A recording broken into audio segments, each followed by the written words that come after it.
I spend every single fall going around hunting with a camera, filming guys like Brad Rux, filming guys like Dan Schmidt from Deer Hunting TV, producing shows. I didn't really grow up a hunter, so I don't really urge to do it in my personal time a whole lot. So when I do get a chance to go out and hunt, I like to recurve hunt, I like to saddle hunt, I like to try new things. For the most part, I'm just up there to have fun, to fill the freezer and feed my family. So getting a deer with my recurve bow has always been a bucket list item for me. This year in particular, my father-in-law and I went out and we set up a couple of stands over a food plot. The north side one is more for a compound bow or even gun hunting. You're looking at more of a 40 to 50 yard shot. Whereas the one on the south side sits within a bunch of trees and you're really well hidden and you're about eye level with the deer. So that's my recurve spot. So I tried that out this first year. I'm not gonna lie, I feel very exposed. But this is what you gotta do to get close. I just can't move. This is gonna have to be one of the quietest, most boring sits in my life. But hopefully it'll be worth it.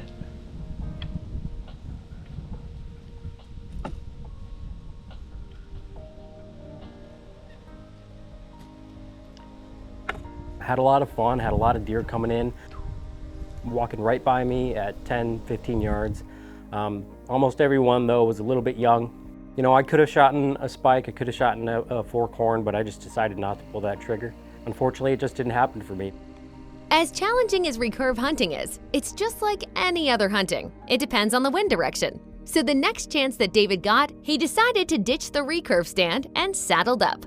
So I decided, you know what, I got this new saddle from Hawk Saddles and I was gonna test it out and I was gonna just pick a spot, you know, and that's the beauty of saddle hunting is you don't need to worry about, you know, do I have a stand here, do I have a blind there? You could just kind of look at Onyx maps, look at the wind direction and see what's a good place for the day and then go find a tree. And so that's what I did.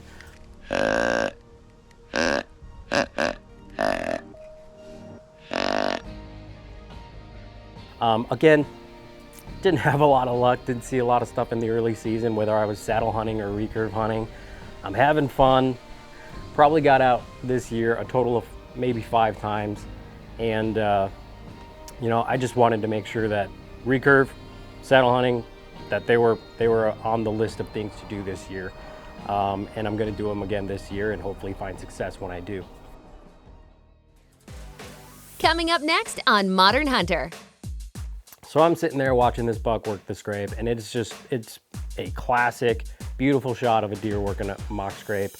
And this year in particular, apart from me trying to get a deer for myself, I was trying to get one for my wife.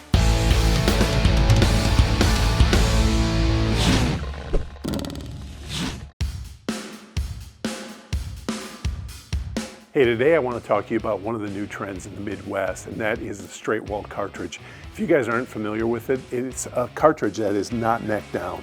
So literally, the neck down is what causes all the pressure in a bullet, and that's going to give you more range, more pressure, pushes that bullet out faster. This is what many deem as a shorter range type of ammunition. What's cool about it is in the Midwest here, a lot of the states, Ohio, Illinois, Indiana, Minnesota, that have shotgun seasoners are allowing this. And for me, it's a much more accurate weapon that I can use to harvest my whitetail than a traditional 12 gauge slug gun. You know, I know there's custom slug guns out there that you could use, but this is a much better option, and that's why I'm going to transfer over to the 350 Legend.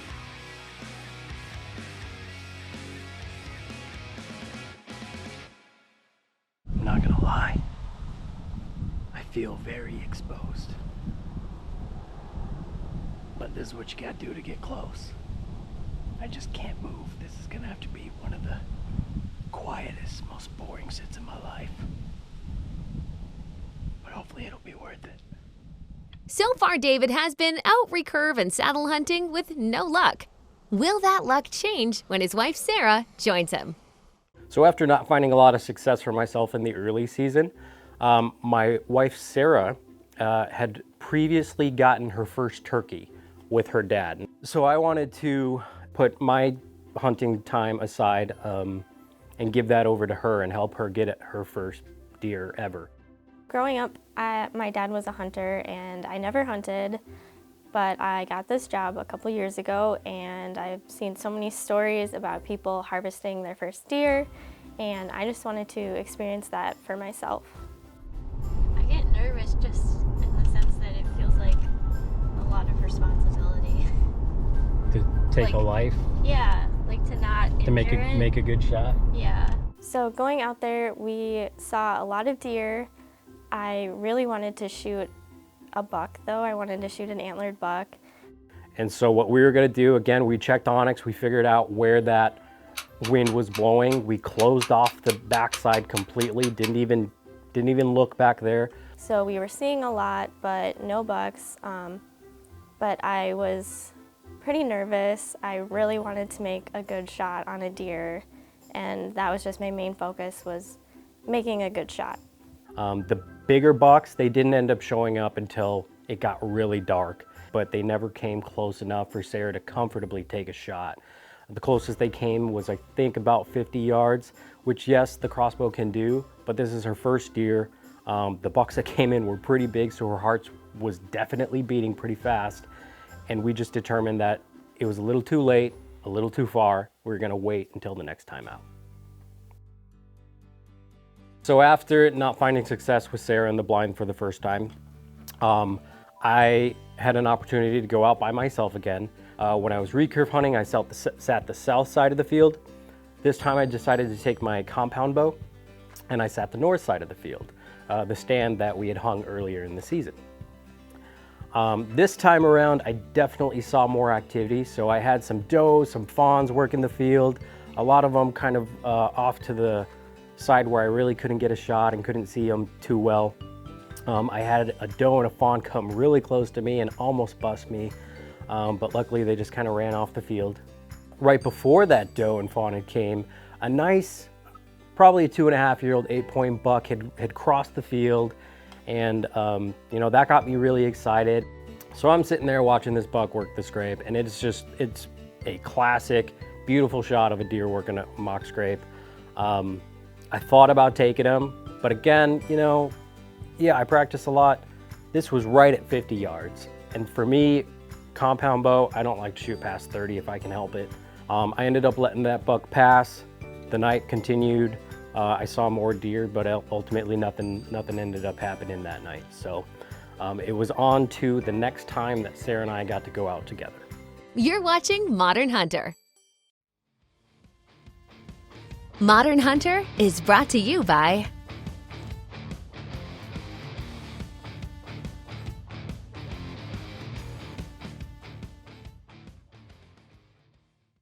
The first sit that we had taken, the bucks, they were too far away. It was too dark, so I didn't get a chance to shoot anything. So the second time around, I was more hopeful. We had a decoy out, and we were thinking it was good timing because it was leading up to the rut, and so I was pretty hopeful this time around that we could make it happen. I really, really want the emphasis to be on her this season as much as possible, but I'm just really big on first time experiences. So when somebody gets their first deer, there's no better feeling in the world, or in the woods rather.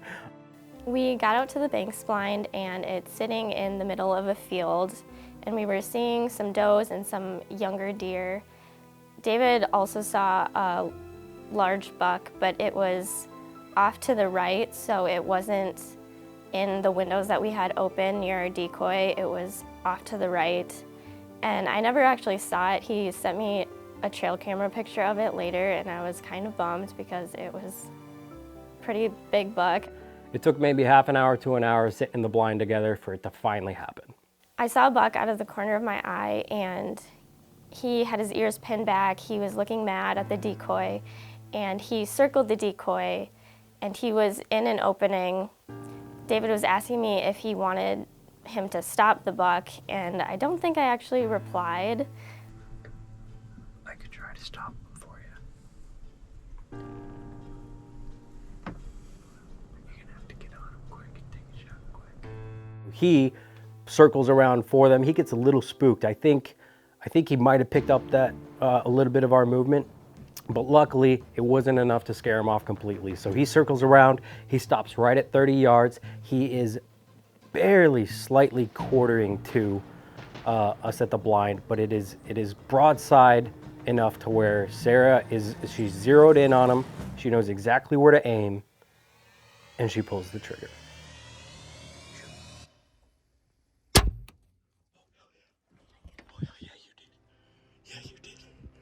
You shot him. Did I get a good shot? It looked like a good shot to me. Oh my God, honey. I made the best shot that I could, but I was really nervous that maybe I didn't make a great shot. I wasn't shocked that she made a good shot, but I was so happy and excited that that arrow had hit exactly where it should have hit. Oh my God. Sara. I didn't watch it. No, I didn't watch it. Left and right.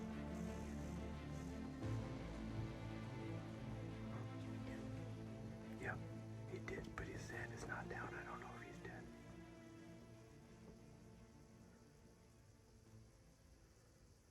I think we gotta stay here. We gotta give that deer time. Feel good. I hope. Yeah. I'm just hoping I made a good shot. I think you did a pretty good job. After the hour had gone by, we found him pretty much right away. He was where we had last seen him. There he is. Sara's first deer, Sara's first buck. And so walking up to him, I was super excited because I knew I'd made a good shot and I really wanted to fill the freezer and feed my family. I was really happy. He had a big body. He was a 6-pointer. Originally, I had thought that he was an 8-pointer, but he didn't have any brow tines. I think my biggest takeaway is just finally getting to experience the emotions that come with taking an animal, because I've just seen them for so long working here and never really knowing what that was like. It really is this huge adrenaline rush, and it was just a great chance for me to really understand everything that I've been seeing for so long. Sara was happy, she was excited, she got her first buck ever, and for me, you know, my season could be over. Like I'm good with it at that point. You know, I don't need a deer, I don't need anything else for myself. Just being there, getting to help my wife take her shot. I was just there for support. I was there to help clean the deer afterwards and do all that. She did this 100% by herself, and I could not be more proud as a husband, and just more happy for her that she got to finally experience that for herself. Having David there, it was really helpful for me, and I really wouldn't have wanted to have had this experience with anybody else.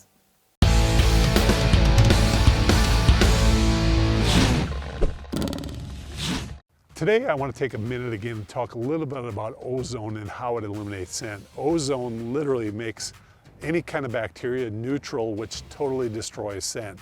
Last year they came out with the HR 500. I thought it was the bomb. It was quieter, it was better than the other units. What did they do? They just made it better. They came out with the HR 600. And what this does, it's 20% more output. So you're getting more ozone in the field with you, which is going to be even more effective. It's going to be 25% quieter than even the 500, which was extremely quieted before. But the coolest thing is the replaceable core. Now, in the old units, you never knew per se if that core went bad or not. You'd almost have to do it by smell to make sure you could smell the ozone, but even then you didn't know if it was fully working. Now you have a way to replace that. Check out the HR 600 at ozonics.com. All right, so coming off the high of Sara getting her first deer, the reality is that I didn't get anything earlier in the season. So I decided, you know what, it's late season. It is my favorite season, which is antlerless gun season in Wisconsin. And I'm gonna go get some meat. I got the Browning rifle. We're shooting with a suppressor, a silencer central on it, which is just super cool to do. Not half hour into my sit, a nice doe and a fawn come out of the wood. Let's see, 3. Looks like little deer at this point. A couple of fawns. Hard to tell because the grass is pretty tall, but 313 already got some action. Spent the early season focusing on my wife getting a deer. Now the goal is twofold. It's help Brad Rux with his doe management, and two, is put a little more meat in my freezer. I got a couple opportunities to take her. Normally, it's my instinct to just, especially when I'm meat hunting, just shoot her. But I decided to pass her for whatever reason. I should have shot that down. As the night goes on and the light starts to dwindle, I start to think, man, I probably should have taken that shot because I might go home empty-handed at this point. But then about half an hour before last light, off to our left, a couple of does and their fawns come out of the woods and they feed right next to the blind. Yeah, she's a nice doe. I'll shoot her. I'm very happy I didn't shoot the doe earlier because the one I ended up taking was probably the fattest doe I think I've ever seen. Like, she had the body of a rutting Kansas buck, just like wobbling towards us. So we got a couple of does right here, a couple of does right here. Really hoping these does come in because there's a just giant one in there. Otherwise, we're starting to get a little low on light and I just need some meat, so we're gonna shoot a doe when one gives me a chance. I just need her to turn broadside. She's right there. She's in front of the two fawns right now. They're behind her, I just need her to clear.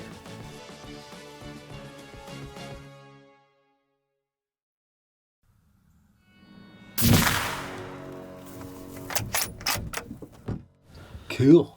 Got some meat. She's beefy. I liked her. Oh, the Rucks have these giant steps that are not made for little people like me. Yeah, she did not go far at all, so I shot her right there on the road. Straight line, 30 yards. Oh yeah, she's a great size doe. Man, I spent this year trying to get my wife a buck, and we got her first deer this year, and it was just the best, most memorable experience of my life so far in the deer woods. I'm usually happy with whatever I get. This year in particular, I was extra happy. Even though I only walked away with a single doe, my wife walked away with her first buck. That alone, it's an opportunity to take me back to when I first started deer hunting only a decade ago. Being able to not only bring more people into the sport, but to in a way relive it yourself. You know, whether or not she hunts ever again, it really doesn't matter to me because she had a good time. She did it all by herself, and more than anything, for me, we got to do it together.